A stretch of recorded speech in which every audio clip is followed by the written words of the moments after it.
भ्रष्टाचारको जालो तोड्न आगामी निर्वाचनमा आफूले एकल बहुमत ल्याउनु पर्ने राष्ट्रिय स्वतन्त्र पार्टीका सभापति रवि लामिछानेको भनाई। 84मा आफैले सरकार चलाउने गरी बहुमत ल्याउने रविको दाबी।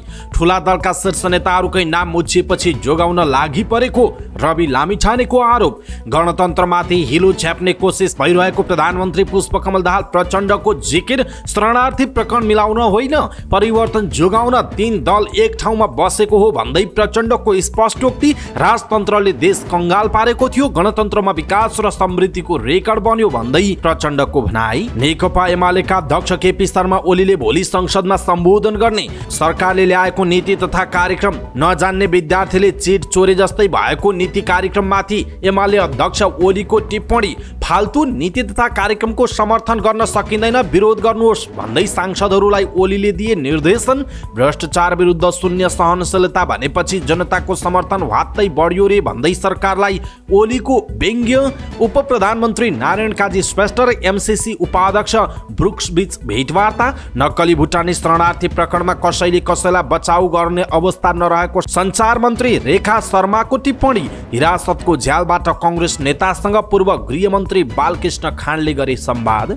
नीति तथा कार्यक्रमले जनतालाई सम्बोधन गरेको भौतिक पूर्वाधार मन्त्री प्रकाश ज्वालाको दाबी। संविधानको पूर्ण मूल्याङ्कन गर्ने बेला भएको छैन भन्दै प्रथम राष्ट्रपति रामवरण यादवको भनाई। जनकपुरबाट काठमाडौँ उडान भर्ने तयारीमा रहेको बुद्ध एयरको जहाजमा मुसा देखिएपछि उडान नै स्थगित। कपिल वस्तुका उखु किसान काठमाडौँमा धरना बस्न बाध्य। भ्रष्टाचार विरुद्ध युवा अभियानद्वारा काठमाडौँमा भ्रष्टाचार विरुद्धको रक्तदान कार्यक्रम आयोजना। भोइस किड्स सिजन 2 को उपाधि स्पन्दन सुब्बालाई। एभरेस्ट बैंक इटहरी शाखाबाट बचतकर्ताको 1.5 करोड रुपैयाँ चोरी, शाखा प्रबन्धक सहित 9 जना पक्राउ। भारतले 2000 को नोट चलन चल्तीबाट हटाउने, आउँदो सेप्टेम्बरसम्म बैंकहरूमा जम्मा गर्न सकिने। अमेरिकाका पूर्व राष्ट्रपति बाराक ओबामा सहित 500 अमेरिकी माथि रुसले लगायो प्रतिबन्ध।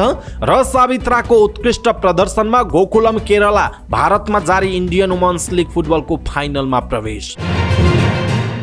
दर्शक महानुभाव नमस्कार, समाचारपाटी.com को न्यूज बुलेटिनमा यहाँलाई हार्दिक स्वागत छ। म प्रहलाद चन्द्र घिमिरे सदाको झैं आज पनि हामी उपस्थित भएका छौं आजका मुख्य समाचार, ब्रेकिङ न्यूज अपडेट लगायत तपाईँलाई काम लाग्ने हेर्नै पर्ने महत्त्वपूर्ण समाचारहरू लिएर। हामीलाई अन्तिमसम्म हेर्नुहोला। हाम्रो मेहनतका लागि यो भिडियोमा एउटा लाइक अवश्य गर्नुहोला। दर्शक महानुभाव पल पलको न्यूज अपडेट हेर्नका लागि हाम्रो च्यानललाई तपाईले अहिलेसम्म सब्स्क्राइब गर्नु भएको छैन भने कृपया सब्स्क्राइब गर्नुहोस् अनि नजिकै आउने बेल आइकनलाई क्लिक गर्नुहोला। दैनिक रूपमा हेर्नुहुन्छ भने रेगुलर भनेर लेख्नु होला। आज पहिलोचोटि हेर्दै हुनुहुन्छ भने फर्स्ट टाइम भनेर लेखिदिनु होला। देशभित्र हुनुहुन्छ भने आफू रहेको गाउँ ठाउँ सहर जिल्लाको नाम लेख्नु होला। विदेशमा हुनुहुन्छ भने कुन देशबाट हेरिरहनु भएको छ त्यो कुरा तलको कमेन्ट बक्समा कमेन्ट गर्नु होला। आउनुहोस् दर्शक महानुभाव आजका महत्त्वपूर्ण समाचार सुरु गरौँ। आउँदो 2084 सालको चुनावमा आफ्नो पार्टीले एकल बहुमत ल्याउने र सरकार चलाउने रवि लामिछानेको भनाइको प्रसङ्गबाट। राष्ट्रिय स्वतन्त्र पार्टीका सभापति रवि लामिछानेले आगामी निर्वाचनबाट आफ्नो पार्टीले एकल बहुमत ल्याउने दाबी गर्नुभएको छ। काभ्रे पुग्नुभएका लामिछानेले भ्रष्टाचार र कालोबजारीको जालो तोड्नुपर्ने भएकाले एकल सरकार चलाउने गरी बहुमत ल्याउनु पर्ने बताउनुभयो। उहाँले भन्नुभयो 2084 सालमा आफैले सरकार चलाउने गरी बहुमत ल्याउँछौँ, हामीलाई एकपटक मौका दिनुहोस्, कुनै भ्रष्टलाई पार्टीमा ठाउँ छैन उहाँको भनाइ छ। नक्कली भुटानी शरणार्थी प्रकरणमा ठूला दलका शीर्ष नेताहरू नै मुछिएपछि जोगाउन लागि परेको पनि रवि लामिछानेको आरोप छ। उहाँले कयौं भ्रष्टाचारको फाइलको धुलो टकटक्याउन जनताको साथ चाहिएको पनि बताउनुभयो। दर्शक महानुभाव रवि लामिछानेको यो भनाइप्रति तपाईँको धारणा के छ? आफ्नो धारणा तलको कमेन्ट बक्समा कमेन्ट गर्नुहोला। प्रधानमन्त्री पुष्पकमल दाहाल प्रचण्डले सत्ता पक्ष र प्रमुख प्रतिपक्षका नेताहरू बैठकमा बस्नुलाई नराम्रो दृष्टिकोणबाट लिन नहुने बताउनु भएको छ। काठमाडौँमा अखिल नेपाल ट्रेड युनियन महासङ्घको पदस्थापन कार्यक्रमलाई सम्बोधन गर्दै उहाँले यस्तो बताउनु भएको हो। उहाँले सत्ता पक्ष र प्रमुख प्रतिपक्षका नेताहरूको बैठक बस्दा भ्रष्टाचारको प्रकरणलाई सामसुम बनाउन लागेको हो कि भन्ने शङ्का गर्ने गरिएको भन्दै आफूहरू सदनलाई प्रभावकारी बनाउन र परिवर्तनलाई उल्ट्याउने प्रयत्न विरुद्ध एकजुट हुनका लागि बसेको बताउनुभयो। उहाँले अहिले सङ्घीय लोकतान्त्रिक गणतन्त्रमाथि हिलो छ्याप्ने कोसिस भइरहेको पनि बताउनु भएको छ। प्रधानमन्त्री प्रचण्डले पुँजी बजार सम्बन्धीका सेटिङहरू भत्काएको बताउनुभयो। उहाँले सरकारले अहिले राजस्व वृद्धि गर्न र अर्थतन्त्रलाई सुदृढ बनाउन पहल थालेको बताउनुभयो। उहाँले सरकारले रेमिटेन्सको वृद्धि गर्न पनि काम गरिरहेको बताउनुभयो। प्रधानमन्त्री दाहालले आफ्नो भारत भ्रमणको तयारी नयाँ रेकर्ड बनाउने गरी हुन लागेको बताउनु भएको छ। प्रधानमन्त्री पुष्पकमल दाहाल प्रचण्डले गणतन्त्र आएपछि देशमा विकास र समृद्धिको नयाँ रेकर्ड बनेको दावी गर्नुभएको छ। राजतन्त्र कालमा कंगाल बनेको देशले गणतन्त्र आएपछि काँचुली फेरेको उहाँको ठम्म्याइरहेको छ। अखिल नेपाल ट्रेड युनियन महासङ्घको कार्यक्रममा बोल्दै प्रचण्डले निरङ्कुश राजतन्त्रको तुलनामा गणतन्त्रमा देश गुणात्मक ढङ्गले राम्रो बनेको बताउनु भएको छ। दर्शक महानुभाव, प्रचण्डको यो भनाइ तपाईँलाई कस्तो लाग्यो? के राजतन्त्र भएको अवस्थामा देश कंगाल बनेको थियो, अहिले चाहिँ धेरै राम्रो उपलब्धिहरू हासिल भएको छ भनेर नेताहरूले भनिरहेका छन्। स्वयं प्रधानमन्त्री प्रचण्डले पनि त्यस्तो आशय व्यक्त गर्नुभएको छ, त्यस्तो भनाइ व्यक्त गर्नुभएको छ। प्रचण्डको यो भनाइप्रति तपाईँ सहमत हुनुहुन्छ अथवा तपाईँ के भन्नुहुन्छ? आफ्ना कुरा तलको कमेन्ट बक्समा कमेन्ट गर्नुहोला। नेकपा एमालेका अध्यक्ष केपी शर्मा ओलीले भोलिको प्रतिनिधि सभाको बैठकमा सम्बोधन गर्नुहुने भएको छ। सरकारले प्रस्तुत गरेको नीति तथा कार्यक्रममाथि छलफल सुरु हुनु अघि ओलीले संसदमा आफ्नो धारणा राख्न लाग्नु भएको छ।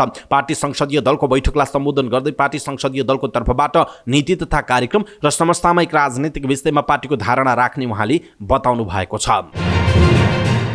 नेकपा एमालेका अध्यक्ष केपी शर्मा ओलीले सरकारले ल्याएको नीति तथा कार्यक्रमले कुनै पनि कुरालाई सम्बोधन गर्न नसक्ने बताउनु भएको छ।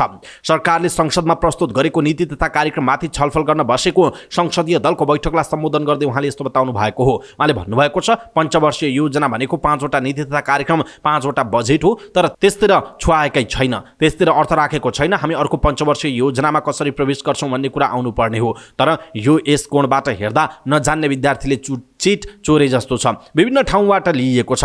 उहाँले अघि भन्नुभयो, हामीले राखेको कार्यक्रम पनि राख्नु भएको रहेछ भनेर त्यो राख्या होइन, परेको त्यो चिट चोर्ने बेला परेको हो, राख्ने खालको परिस्थिति नै छैन उहाँले भन्नुभएको छ। अर्थतन्त्र सङ्कटमा गइरहेका बेला सुधारको कुनै कार्यक्रम नल्याएको उहाँले बताउनु भयो। दर्शक महानुभाव, के साँच्चै सरकारले ल्याएको नीति तथा कार्यक्रम नजान्ने विद्यार्थीले चिट चोरे जस्तै छ? केपी शर्मा ओलीको यो भनाइ तपाईँलाई कस्तो लाग्यो? आफ्नो कुरा तलको कमेन्ट बक्समा कमेन्ट गर्नुहोला। यसैबीच नेकपा एमालेका अध्यक्ष केपी शर्मा ओलीले पार्टीका सांसदहरूलाई सरकारले संसदमा प्रस्तुत गरेको नीति तथा कार्यक्रमको विरोध गर्न पनि निर्देशन दिनुभएको छ।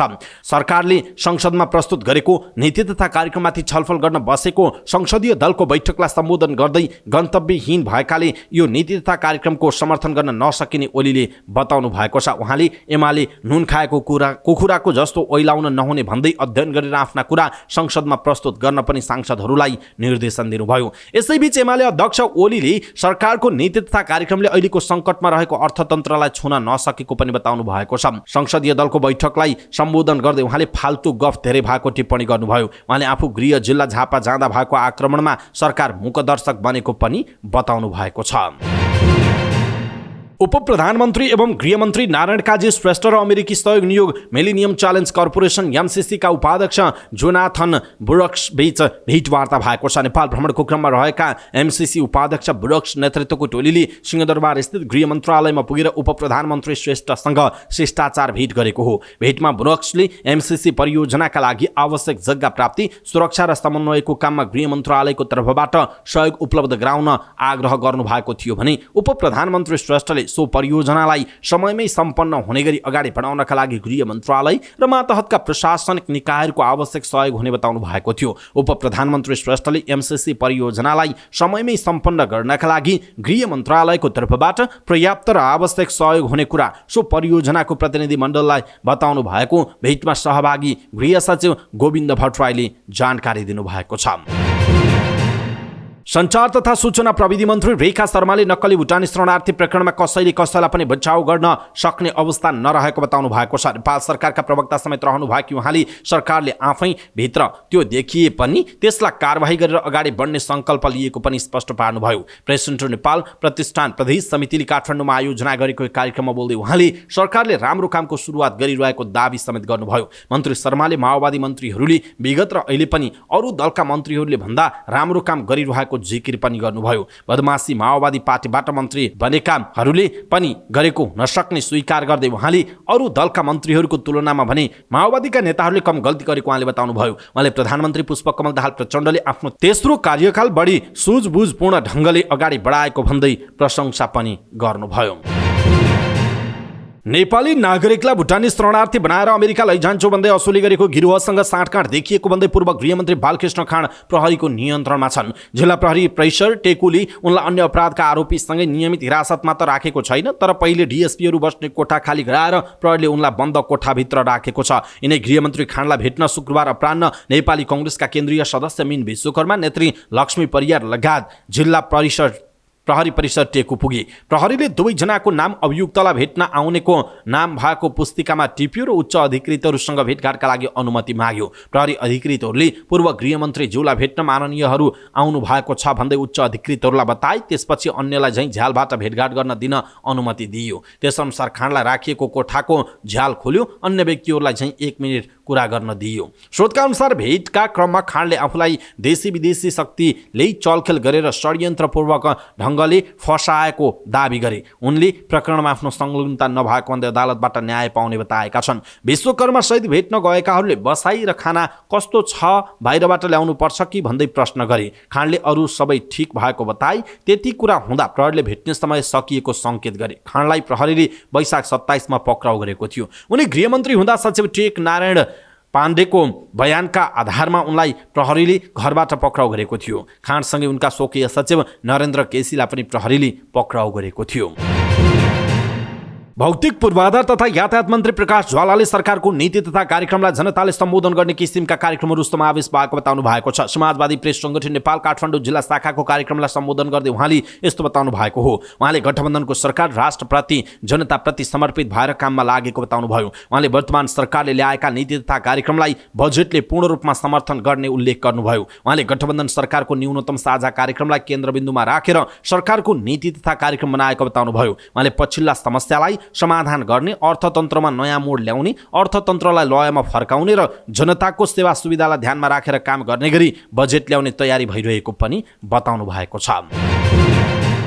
नेपालका प्रथम राष्ट्रपति डाक्टर रामवरण यादवले संविधानको पुनर्मूल्याङ्कन गर्ने बेला नभएको बताउनु भएको छ। काठमाडौँमा वरिष्ठ अधिवक्ता डाक्टर चन्द्रकान्त गेवालीद्वारा लिखित पुस्तक नेपालको संविधानको व्याख्या भाग 1 र 2 को विमोचन कार्यक्रममा सम्बोधन गर्दै उहाँले यस्तो बताउनुभयो। उहाँले अहिले नै संविधानको पुनर्मूल्याङ्कनको बेला नभएको भन्दै अहिले पूर्ण रूपमा संविधान लागू गरेर जाने समय नरहेको बताउनु भएको हो। उहाँले वर्तमान संविधानको कार्यान्वयन सही ढङ्गबाट गर्न बाँकी नै रहेको बताउनुभयो। प्रथम राष्ट्रपति यादवले वर्तमान संविधानलाई संरक्षण गरेर लैजान नसके देशलाई गाह्रो हुने दावी गर्नुभयो। उहाँले भू राजनीतिक अन्तर्राष्ट्रिय परिप्रेक्ष्य, लोकतान्त्रिक व्यवस्था र कानुनको शासनलाई सोचेर नै संविधान बनाइएको भन्दा यसलाई पूर्ण रूपमा कार्यान्वयन गर्न जरुरी रहेको उल्लेख गर्नुभएको छ।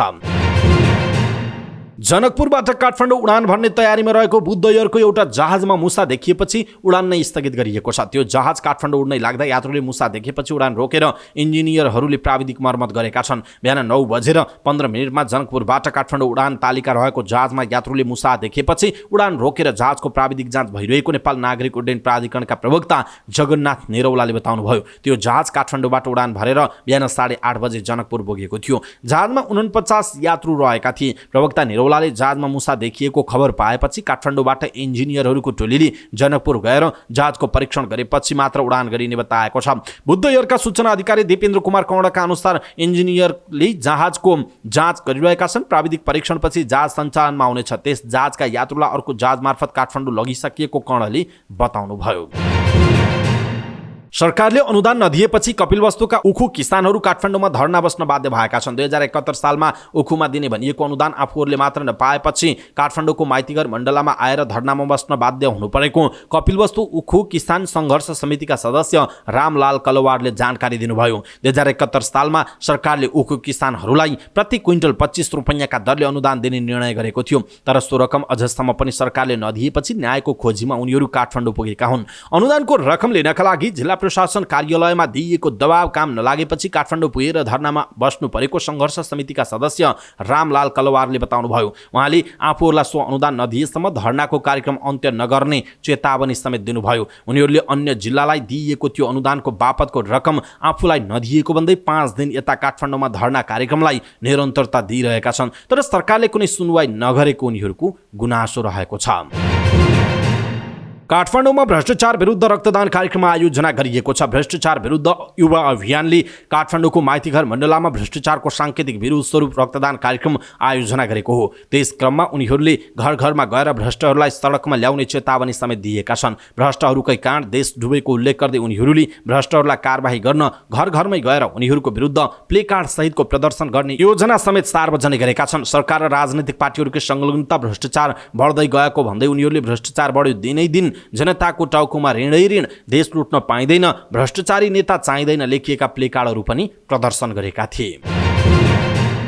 बोइज किड्स सिजन 2 को उपाधि स्पन्दन सुब्बाले जितेका छन्। शुक्रबार रातिको ग्रान्ड फिनालेमा टिम प्रमोद खरिलको समूहबाट प्रतिस्पर्धा गरेका उनले उपाधि चुमेका हुन्। फिनालेमा सुब्बा सहितका 8 जनाले उपाधिका लागि प्रतिस्पर्धा गरेका थिए। विजयी सुब्बालाई हिमालय टेलिभिजन एसडीका अध्यक्ष धर्मराज भुसालले पुरस्कार प्रदान गर्नुभयो। उपाधि जितेका उनले 15 लाख रुपैयाँ नगद प्राप्त गरे। भोइस किड्समा टिम प्रमोदको यो लगातार जित रहेको छ। दर्शक महानुभाव, भोइस किड्स सिजन 2 यदि तपाईँले हेर्नुहुन्छ र स्पन्दन सुब्बाको आवाज कस्तो लाग्थ्यो अथवा अन्य कलाकारहरू अथवा अन्य बाल कलाकारहरूको अवस्था कस्तो थियो भन्ने विषयवस्तुमा तपाईँले आफ्ना धारणा तलको कमेन्ट बक्समा कमेन्ट गर्न सक्नुहुन्छ। एभरेस्ट बैंकको इटहरी शाखा सुनसरीबाट बचतकर्ताले जम्मा गरेको 1.5 करोड रुपैयाँ चोरी भएको समाचार छ। ग्राहकले आफ्नो खातामा जम्मा गरेको 1,50,23,434 रुपैयाँ चोरी भएको हो। 33 जना बचतकर्ताको खाताबाट रकम चोरी भएपछि अनुसन्धानका लागि एभरेस्ट बैंक इटहरी शाखाका प्रबन्धक सहित 9 जना पक्राउ परेको जिल्ला प्रहरी कार्यालय सुनसरीले जनाएको छ। जिल्ला प्रहरी कार्यालय सुनसरीका प्रवक्ता एवं डीएसपी राजकुमार राईका अनुसार चोरीमा संलग्न भएको आरोपमा पक्राउ पर्नेहरूमा बैंकको इटहरी शाखाका प्रबन्धक सिन्धुपाल्चोक 12/8 भएका विश्वराज साक्य, बैंकको उदयपुर गाईघाट शाखाका अपरेसन इन्चार्ज विराटनगर 8 का निरज प्रधान, एभरेस्ट बैंक इटहरी शाखाका सुपरभाइजर धावा लामा, बैंकका कनिष्ठ सहायक मनोज घिमिरे, देवराज शर्मा, रञ्जित पण्डित, बैंकको इटहरी शाखाकी टेलर पवित्रा कटुवाल रहेका छन्। त्यस्तै धनुषाको मिथिला नगरपालिका 11 का शङ्कर भुजेल र भक्तपुरको सूर्यविनायक नगरपालिका 2 का अजय खेउजु पनि पक्राउ परेका छन्। 5 महिनाको अवधिमा 33 जना ग्राहकको खाताबाट 1,50,00,000 रुपैयाँ भन्दा धेरै रकम चोरी भएको र उनीहरूलाई अनुसन्धानका लागि पक्राउ गरिएको उहाँको भनाइ छ। उनीहरूमाथि बैंकिङ कसुर तथा संगठित अपराध कसुरमा म्याद थप गरेर अनुसन्धान भइरहेको डीएसपी राईले बताउनुभयो। भारतले 2000 रुपैयाँ दरका नोट चलन चल्तीबाट हटाउने घोषणा गरेको छ। भारतको रिजर्भ बैंक आरबीआईले निकालेको विज्ञप्तिमा यी नोटहरू वैध नै रहने र आउँदो सेप्टेम्बर 30 तारिक असोजको 13 गतेसम्म बैंकहरूमा जम्मा गर्न सकिने जनाएको छ।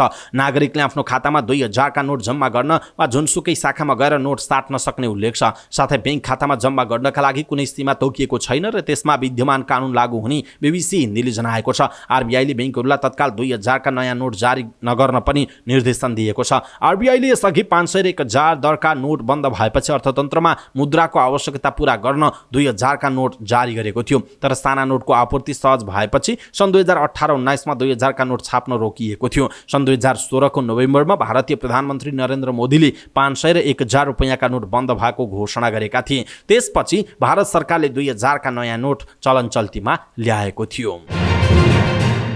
अमेरिकाले आफूमाथि लादेको नाकाबन्दीको प्रतिकार गर्दै रुसले पूर्व अमेरिकी राष्ट्रपति बाराक ओबामा सहित 500 जना उच्च पदस्थ अमेरिकी नागरिकमाथि रुसले प्रतिबन्ध लगाएको छ। रुसी विदेश मन्त्रालयले पूर्व राजदूत जन हन्ट्सम्यान, सेनेटरहरूका साथै प्रख्यात टेलिभिजन कार्यक्रम प्रस्तुता जिम्मी किमेल, कोलवर्ट, सेथ मेइस लगायत अमेरिकी नागरिकलाई रुस प्रवेशमा निषेध गरेको केबल न्यूज नेटवर्क सीएनएनले जनाएको छ। वाशिंगटनका दुर्भावनापूर्ण हरेक कदमको जवाफ मस्कोले दिनेछ, यो कुरा उसलाई ज्ञात होस्, रुसी विदेश मन्त्रालयले अमेरिकी नागरिकमाथि लगाएको प्रतिबन्धमा भनेको छ। करिब 15 महिनादेखि रुस र युक्रेन बीच युद्ध जारी छ। अमेरिका लगायत पश्चिमा देशले युक्रेनमाथि भएको रुसी हमलाको निन्दा गर्दै मस्कोमाथि आर्थिक नाकाबन्दी गरेका छन्। केही महिना अघि रुसी कदमको विरोध गर्दै विश्वका 141 देशले युक्रेनमाथिको हमला अविलम्ब अन्त्य हुनुपर्ने राष्ट्रसङ्घीय प्रस्तावका पक्षमा मतदान गरेका थिए। नेपाली राष्ट्रिय महिला फुटबल टिमकी फरवार्ड सावित्रा भण्डारी साम्बाको उत्कृष्ट प्रदर्शनमा गोकुलम केरला भारतमा जारी इन्डियन वुमेन्स लिग फुटबलको फाइनलमा प्रवेश गरेको छ। गोल म्याच सावित्राले 2 गोल गर्नुका साथै 2 असिस्ट गरेपछि साबिक विजेता गोकुलम केरलाले दोस्रो सेमिफाइनलमा शुक्रबार राति इस्टर्न स्पोर्टिङ युनियनलाई 5-1 ले हराएको हो। गोकुलमका लागि इन्दुमतीले पनि 2 गोल गरिन् भने 1 गोल भिभिएन अडेजेईको नाममा रह्यो। गोकुलम केरलाले अब उपाधिका लागि नेपाली खेलाडी द्वय सरु लिम्बू र रेणुका नगरकोटे सम्मिलित किक स्टार्ट एफसीसँग खेल्ने जनाइएको छ। अहमेदाबादमा भएको दोस्रो सेमिफाइनलमा गोकुलम केरलाले 1 गोलले पछि परेको अवस्थामा पुनरागमन गर्दा 5 गोल सावित्राको योगदान रहेको छ। इन्दुमतीले पेनाल्टीमा पहिलो गोल गर्दा सावित्रालाई नै फाउल भएको थियो। खेलको 18 मिनेटमा यो नाम कमला देवीले गोल गर्दै इस्टर्न स्पोर्टिङ युनियनलाई अग्रता दिलाएकी थिइन्, तर लामो समय टिक्न सकेन। थिएन। 31औं मिनेटमा गोकुलम केरलाकी इन्दुमती काथिरेसनले बराबरी गोल गरिन्। पहिलो हाफको इन्जुरी टाइममा सावित्राले गोल गर्दै गोकुलमको अग्रता दोब्बर पारिन्। दोस्रो हाफमा गोकुलमले 3 गोल थप्यो। सावित्राकै पासमा 55औं मिनेटमा भिभिएन र 70औं मिनेटमा इन्दुमतीले गोल गरिन् भने सावित्राले खेलको इन्जुरी टाइममा व्यक्तिगत दोस्रो गोल गरिन्। जारी लिगमा 9 खेल खेल्दा 5 खेलमा ह्याट्रिक गरेकी सावित्राले सर्वाधिक 28 गोल गरेकी छिन्। उनले एकै खेलमा 7 गोलसम्म गरेकी थिइन्। सावित्राले 2 पटक इन्डियन वुमन्स लिगको उपाधि जितिसकेकी छिन्। अवस्था समाचारपाटी.com को न्यूज बुलेटिन अहिलेका लागि यति नै। हामीले प्रस्तुत गरेका समाचारहरूप्रति तपाईँको धारणा के छ? आफ्नो धारणा तलको कमेन्ट बक्समा कमेन्ट गर्नुहोला। हाम्रो मेहनतका लागि यो भिडियोमा एउटा सानो लाइक अवश्य गर्नुहोला। हाम्रो च्यानललाई तपाईँले अहिलेसम्म सब्स्क्राइब गर्नुभएको छैन भने कृपया सब्स्क्राइब गर्नुहोस् अनि नजिकै आउने बेल आइकनलाई क्लिक गर्नुहोला। समाचारपाटी न्यूज बुलेटिन नेपाली समय अनुसार भोलि बिहान 5 बजे लिएर फेरि हामी उपस्थित हुनेछौँ। पलपलको न्यूज अपडेटका लागि समाचारपाटी हेर्दै गर्नुहोस्। नमस्कार।